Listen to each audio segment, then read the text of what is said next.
The end of the Qin dynasty might have meant the end of China's experiment with centralized imperial rule. However, centralized rule will return immediately, largely because of the determined commander named Liu Bang. By 206, he had restored order throughout China and established himself as the head of a new dynasty. Little of his early life would suggest that he would be the founder of one of China's longest-lived dynasties. He was lazy, uneducated, and jobless, and was best known for his love of wine and women. In the last years of the Qin, however, he emerged as the head of his village, and he built a following behind him. He was not an effective military commander. In fact, he lost every single battle he fought, with the exception of the last one. But he was able to pick up able subordinates and allowed them to use their talents, and was able to keep his followers together until he could be able to proclaim himself the new Chinese emperor.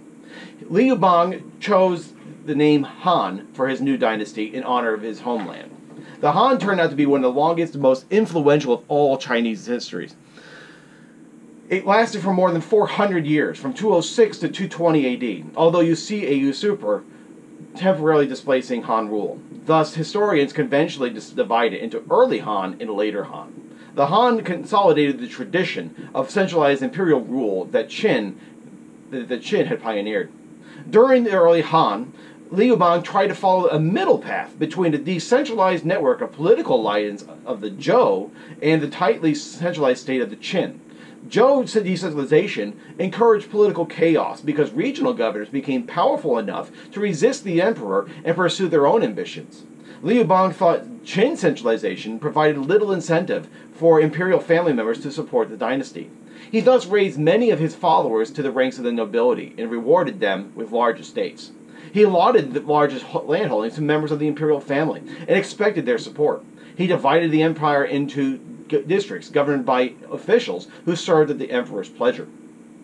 Liu Bang learned that reliance on his family did not guarantee support. He learned that his followers were not above using their newfound power as a base to threaten the dynasty itself.